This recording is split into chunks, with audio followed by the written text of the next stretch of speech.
One evening I was scrolling through Instagram looking for some cool local spots to check out.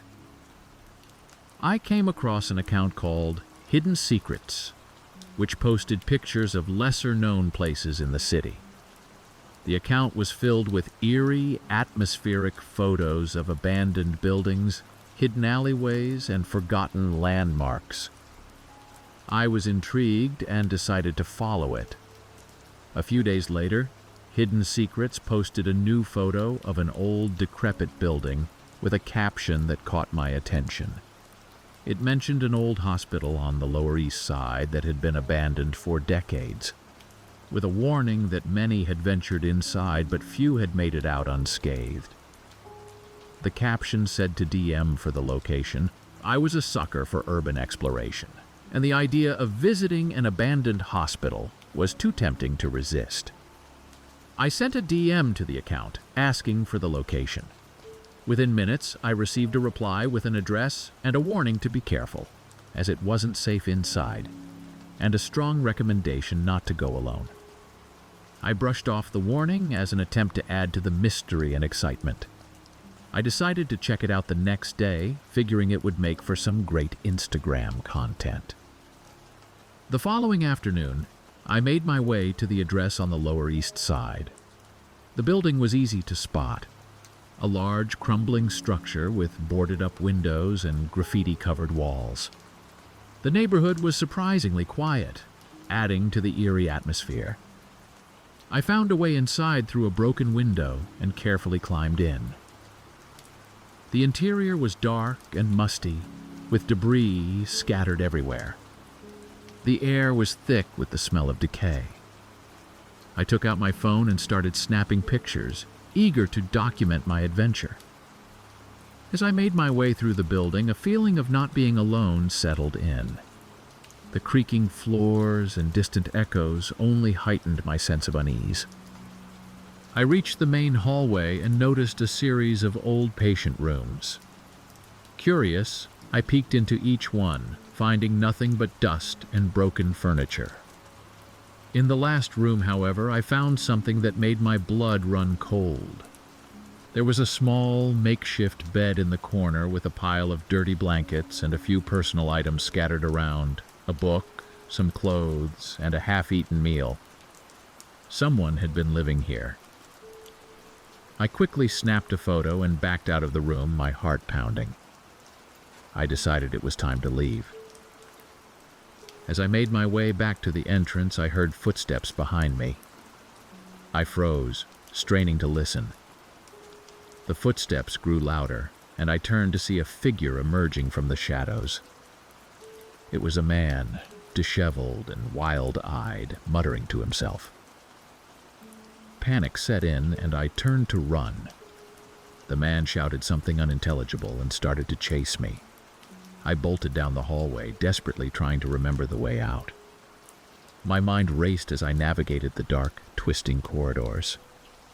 I could hear the man getting closer, his footsteps echoing behind me.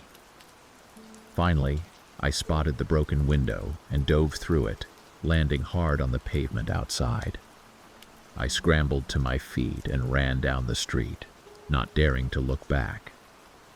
My heart was pounding and I could hardly breathe. I didn't stop running until I was a few blocks away, where I finally allowed myself to catch my breath. When I got back to the apartment, I immediately deleted the photos from my phone and unfollowed Hidden Secrets. I never wanted to think about that place again.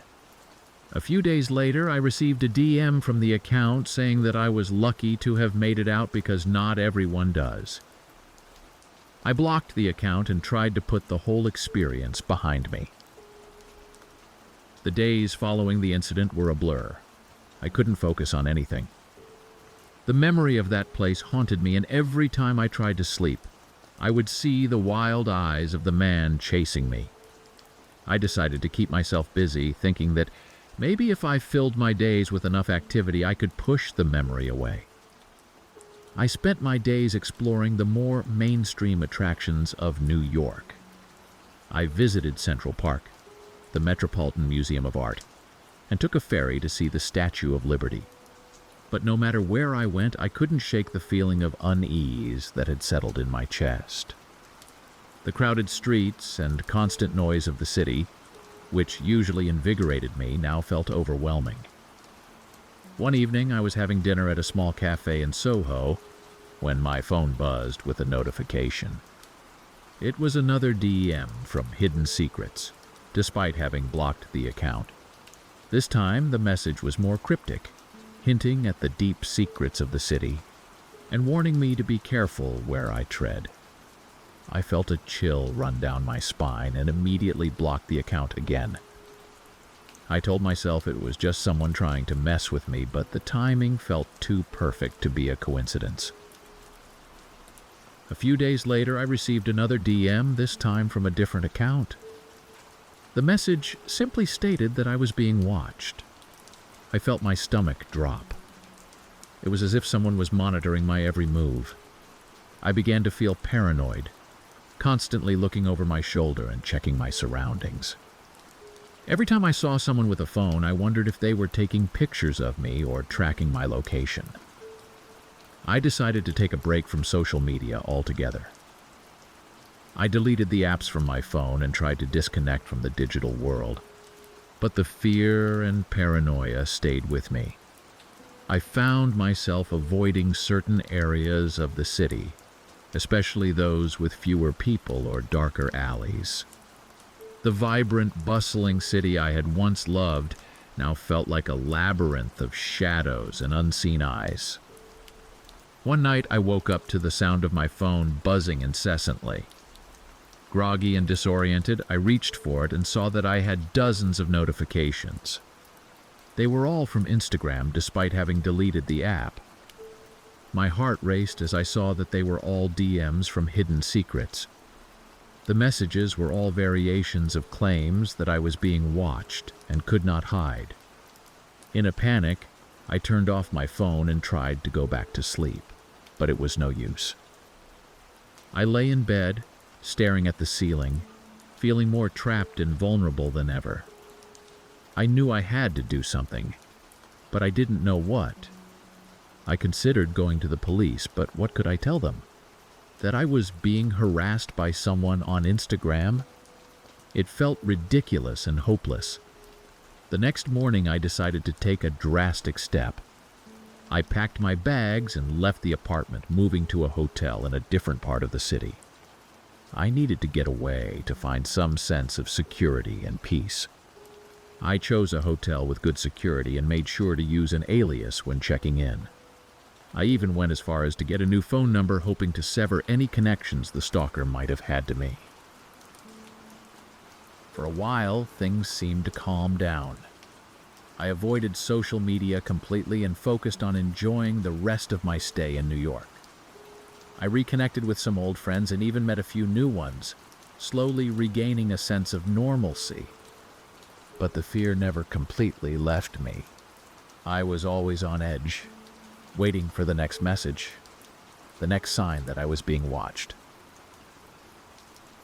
A week before I was scheduled to leave New York, I decided to take one last walk around the city. It was a beautiful summer evening, and I wanted to capture the essence of the city one last time. I walked through Central Park, enjoying the sights and sounds of people enjoying their evening. For the first time in weeks, I felt a sense of peace. As I was making my way back to the hotel, I noticed someone following me. At first, I thought I was being paranoid, but as I took a few more turns, it became clear that the person was keeping pace with me. My heart began to race, and I quickened my pace, hoping to lose them in the crowd. I ducked into a busy restaurant, hoping to blend in and lose my pursuer. I found a seat near the back and ordered a drink, trying to calm my nerves. After a few minutes, I dared to glance towards the entrance and saw the person standing outside, scanning the crowd.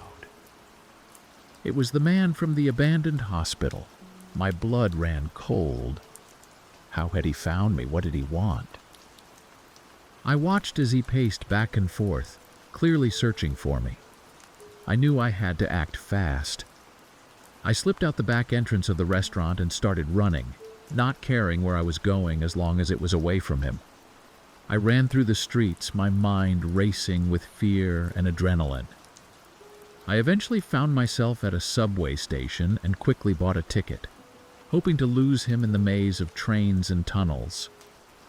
I boarded the first train that arrived and slumped into a seat, trying to catch my breath. As the train sped through the dark tunnels, I tried to make sense of everything that had happened. How had this stranger tracked me down? Why was he so obsessed with me? The questions swirled in my mind, but there were no answers. When I finally got off the train, I found myself in a quiet, unfamiliar part of the city. I wandered the streets for a while, trying to figure out my next move. I knew I couldn't go back to the hotel. It wasn't safe. I found a small, nondescript motel and checked in, using a different alias. The room was small and dingy, but it felt like a sanctuary. I locked the door, double-checked the windows, and finally allowed myself to relax. I knew I had to leave New York as soon as possible. My flight was in a few days, but I couldn't wait that long. I booked an earlier flight and packed my bags, ready to leave the city behind. The next morning, I headed to the airport, constantly looking over my shoulder.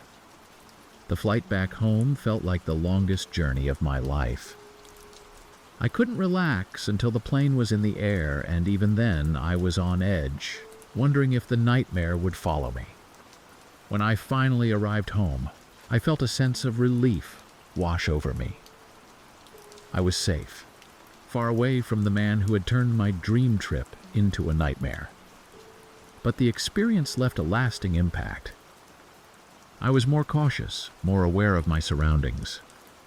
I had learned the hard way that some secrets are better left undiscovered, and some adventures are not worth the risk. Even now, months later, I still feel a pang of fear when I think about that time in New York.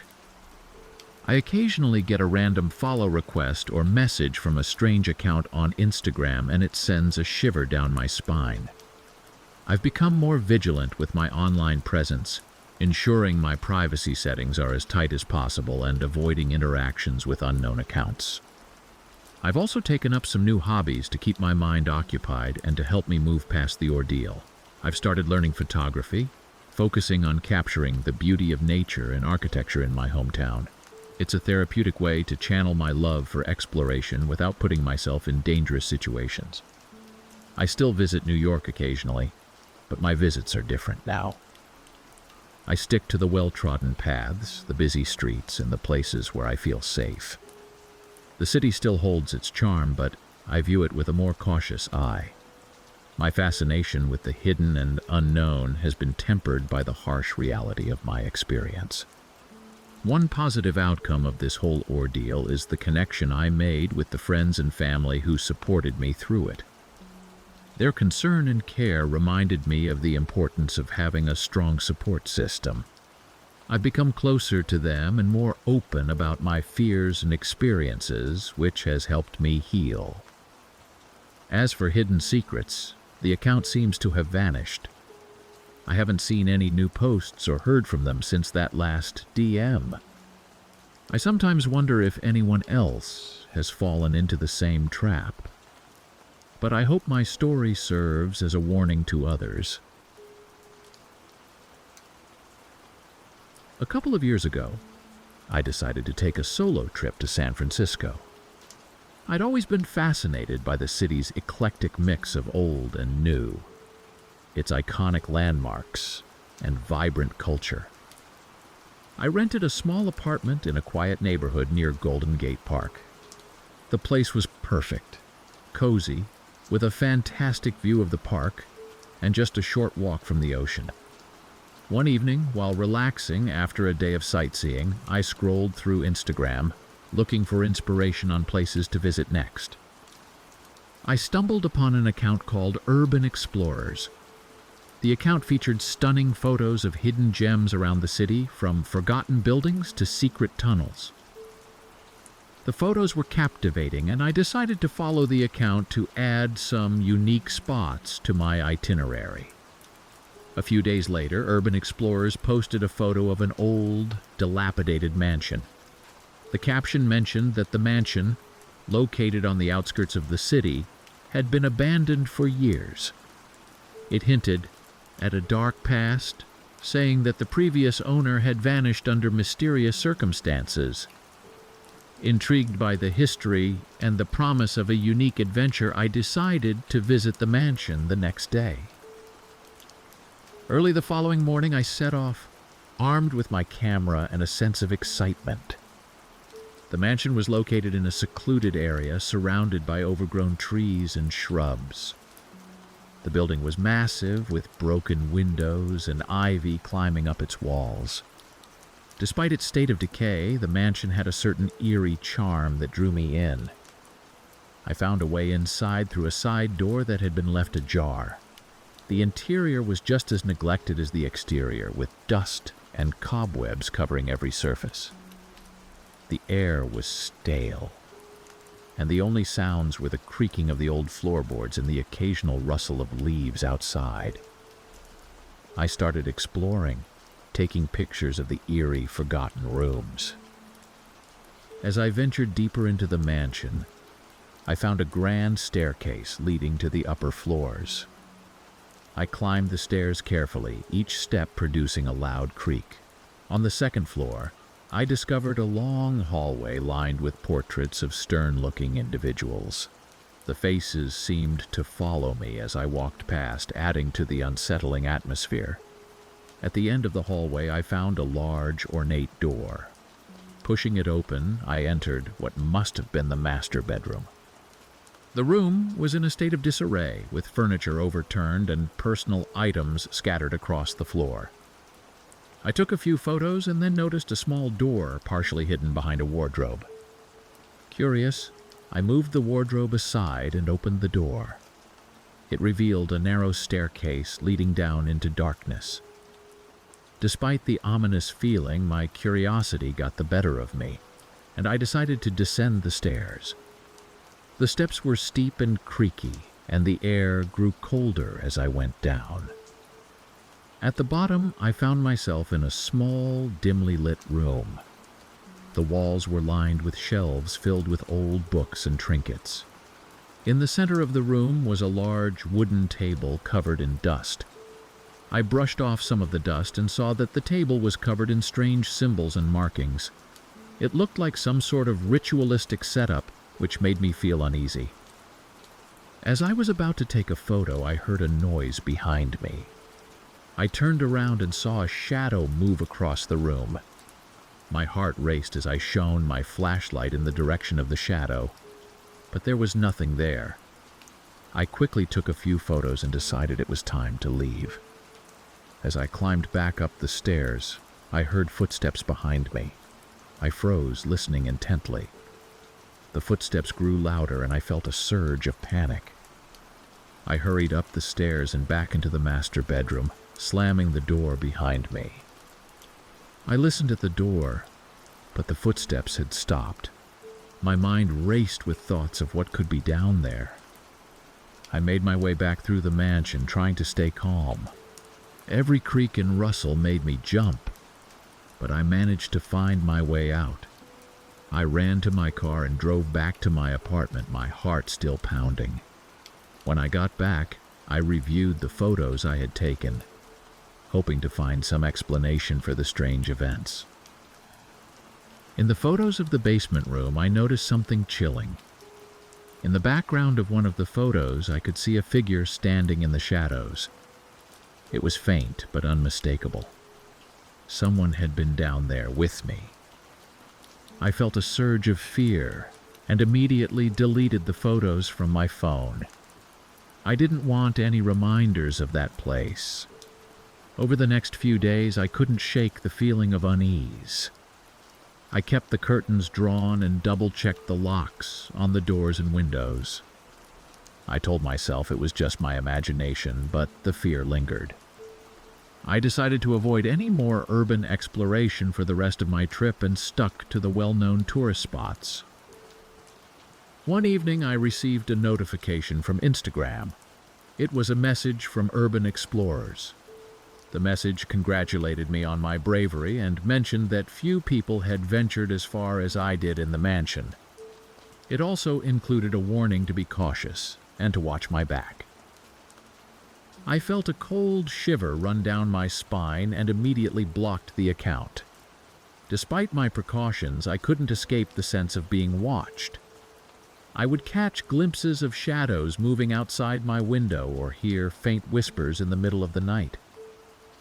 My sleep was restless, filled with nightmares of the figure in the basement. I decided to cut my trip short and leave San Francisco early. Back home, I tried to put the experience behind me, but it wasn't easy. The memories of the mansion and the figure in the basement haunted me. I became more cautious and wary of exploring unknown places. My fascination with abandoned buildings was replaced with a sense of dread. Months later, I heard a news report about the mansion. It had been bought by a developer who planned to demolish it and build new homes on the property. During the demolition, workers discovered a hidden basement room with strange symbols and markings on the table. They also found evidence that someone had been living there recently. The news report mentioned that the mansion had a dark history, with several unexplained disappearances over the years.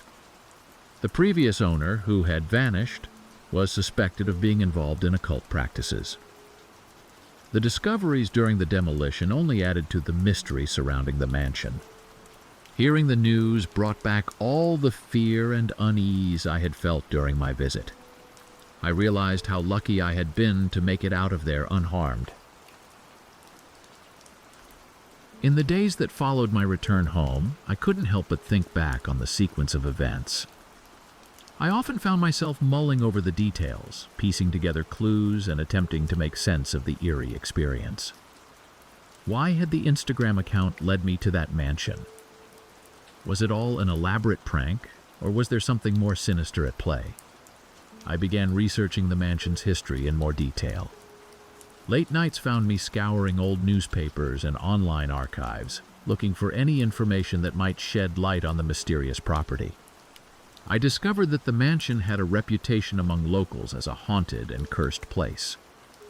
There were stories of previous owners experiencing misfortune, including unexplained disappearances and tragic accidents. One article from the 1920s described a séance held in the mansion by a famous spiritualist of the time. The séance was intended to contact the spirits of the mansion's original owners, who had died under suspicious circumstances. According to the article, the séance ended abruptly when the spiritualist screamed and collapsed, claiming to have seen a dark, malevolent figure in the room. She never returned to the mansion, and her career was reportedly ruined by the experience. The more I read, the more I felt a deep, unsettling connection to the mansion and its history. It was as if my visit had awakened something that had been dormant for decades. I tried to push these thoughts aside, but they persisted, creeping into my mind during quiet moments and haunting my dreams. One particularly disturbing dream involved me walking through the mansion again, only this time the rooms were filled with ghostly figures dressed in old-fashioned clothing. They stared at me with hollow eyes, their mouths moving soundlessly. I wandered through the halls, unable to escape the feeling of being trapped. I woke up in a cold sweat. The image of their lifeless eyes burned into my memory. As the weeks turned into months, I made a concerted effort to move on with my life. I threw myself into work and hobbies, hoping to distract myself from the lingering fear. I started attending a local photography club, where I met like-minded individuals who shared my passion for capturing the beauty of the world through a lens. The club's outings and projects provided a welcome respite from my troubled thoughts. However, every so often something would remind me of the mansion. A certain angle of light in a photograph, the smell of damp wood, or a distant creak in an old building. Each time, the memories would come rushing back, and I would feel a pang of fear and anxiety. One day, while out on a photography walk with the club, I met an older gentleman named Robert. Robert was a retired historian with a deep interest in local legends and haunted places.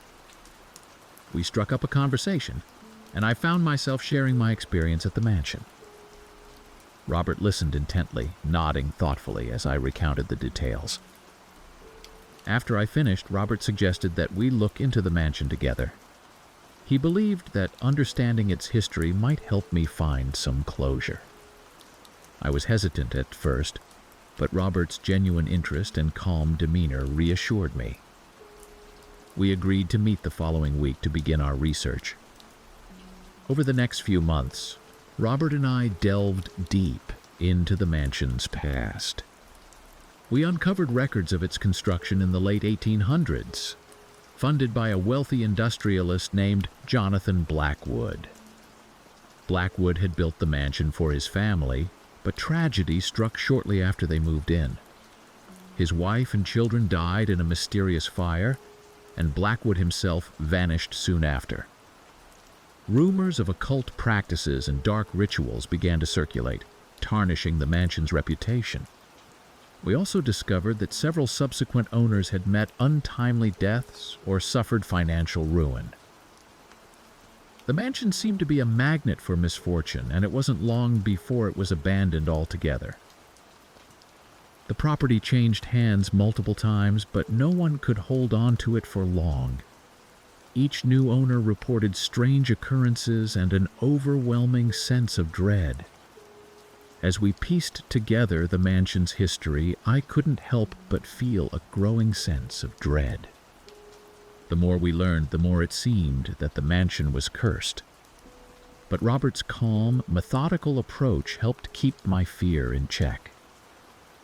He believed that understanding the past was the key to overcoming it. One day, Robert suggested we visit the mansion again. He believed that facing my fear head-on might help me move past it. I was reluctant, but I trusted Robert and agreed to go with him. We planned the visit carefully, making sure to go during the day and to bring plenty of supplies. When the day arrived, I felt a mix of fear and determination. As we approached the mansion, the memories of my previous visit came flooding back. The building looked just as imposing and eerie as before. Robert and I entered cautiously, our flashlights cutting through the gloom. We made our way through the rooms, noting the signs of decay and neglect. Robert was particularly interested in the basement room where I had seen the figure. We descended the narrow staircase, the air growing colder with each step. When we reached the bottom, Robert carefully examined the symbols and markings on the table. As he worked, I couldn't shake the feeling of being watched. The shadows seemed to move and shift, and every creak of the old house made my heart race. Robert, however, remained calm and focused. He explained that the symbols were a mix of old alchemical signs and occult markings, likely used in some sort of ritual. After documenting everything, we made our way back upstairs. Robert suggested we take a final walk through the mansion to see if we could find any other clues. As we explored, I felt a growing sense of closure. Facing my fear with Robert's support made the mansion seem less menacing. Before we left, we stood in the grand foyer, taking in the eerie beauty of the decaying mansion one last time. Robert assured me that our research had uncovered valuable information, and that sharing the story might help others avoid the same fate. I felt a sense of relief and gratitude for Robert's help and friendship. Back home, I continued to work with Robert to document our findings. We wrote a detailed account of the mansion's history and our experiences, which we shared with local historical societies and online forums dedicated to urban exploration. The response was overwhelmingly positive, and many people expressed gratitude for our work. The process of documenting and sharing the story helped me find a sense of peace. I no longer felt haunted by the mansion or the figure in the basement. Instead, I felt a sense of purpose in preserving the history and warning others of the potential dangers of urban exploration. As time passed, I continued to explore new places and capture their beauty through photography. I remained cautious and mindful of my surroundings, always prioritizing safety. The experience in San Francisco had taught me valuable lessons about trust, friendship, and the importance of understanding the past. Even now, I occasionally receive messages from unknown accounts on Instagram, hinting at new adventures and hidden places. I ignore them, preferring the safety and comfort of familiar surroundings. The memory of the mansion and the figure in the basement serves as a constant reminder of the dangers that can lurk in the shadows. Urban exploration can be thrilling, but it's not worth risking your safety. Stay cautious, trust your instincts, and always prioritize your well-being. My adventure in San Francisco taught me a valuable lesson. Some mysteries are best left unsolved. Looking back, I realized that the experience also brought unexpected positives into my life. It led me to meet Robert, whose friendship and guidance helped me through a difficult time. It also deepened my appreciation for history and the stories that old buildings can tell. Through our research, we were able to preserve the mansion's history and share it with others, turning a terrifying experience into a meaningful project. Today, I continue to explore and photograph the world around me, always with a sense of wonder and caution. The lessons I learned from the mansion have stayed with me, shaping how I approach new adventures. I've learned to respect the unknown and to approach it with both curiosity and caution. Thank you for watching. If you found these stories gripping, don't forget to subscribe for more spine-tingling content. For another hair-raising tale, check out our suggested video. And if you're hungry for more eerie encounters, dive into our playlist featuring similar chilling narratives.